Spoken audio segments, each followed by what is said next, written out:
नमस्कार. आचार्य मंत्रमध्ये तुमचं स्वागत आहे. आणि आता आपण जाणून घ्यायचं आहे की एक्स्ट्रा मॅरिटल अफेअर म्हणजेच विवाहबाह्य संबंध असणाऱ्या व्यक्तींबद्दल किंवा कोण असे विवाहबाह्य संबंध प्रस्थापित करू शकतं आणि त्याच्यासाठी उपाय काय असतात हे आता आपण या व्हिडिओमधून समजून घ्यायचं आहे.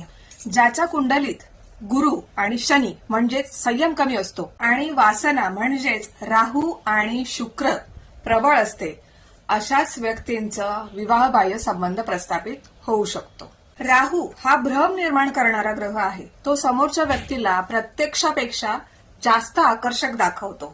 ज्याच्या कुंडलीत शुक्र म्हणजेच प्रेम आणि मंगळ म्हणजेच कामोत्तेजना हे एकत्र प्रबळ असतील आणि त्याच्यावरती गुरुची म्हणजेच विवेकाची जर नजर नसेल, गुरु म्हणजेच आपला विवेक बुद्धी, त्याची नजर नसेल तर अशा व्यक्ती विवाहबाह्य संबंधांना बळी पडू शकतात.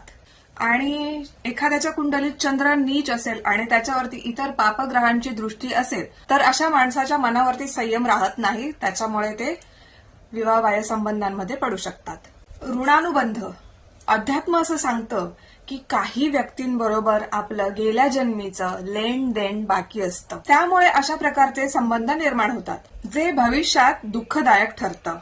पण कधी कधी काय वाटतं की हे असं का घडतं खऱ्या आयुष्यात, तर ह्याच्यामध्ये ह्याच्यामध्ये 3 कारणं आहेत. पहिलं म्हणजे संवादाचा अभाव. आपल्या जोडीदाराबरोबर संवाद साधायचा आहे, मन मोकळा संवाद साधायचा आहे. दुसरं म्हणजे नाविन्य शोधण्याची सवय. एखाद्याला ना लग्नानंतर काही वर्षांनी कंटाळा येऊ लागतो जोडीदाराचा आणि तो नाविन्याकडे वळतो, नवीन काहीतरी हवंय, आणि अशा प्रकारे माणूस विवाहबाह्य संबंधांकडे वळतो.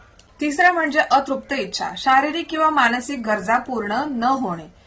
आता बघा याच्यापासून सुटका कशी मिळवायची आहे.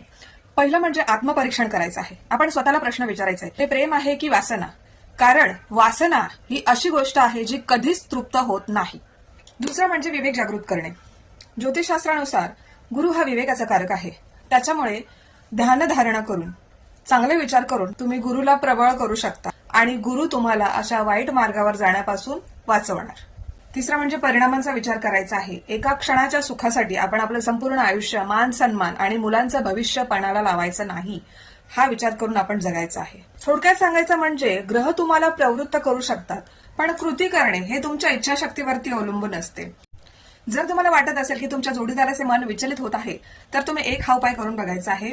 शुक्रवारी एका सफेद कपड्यात हिरवी वेलची बांधायची आहे आणि ती तुमच्या उशाखाली ठेवायची आहे किंवा कपाटात ठेवायची आहे आणि शुक्रवारीच ती वाहत्या पाण्यात सोडून द्यायची आहे. हे प्रेमसंबंधात निष्ठा वाढवण्यासाठी केले जाते. अधिक माहिती हवी असल्यास तुम्ही आचार्य मंत्र यांच्याशी संपर्क करा.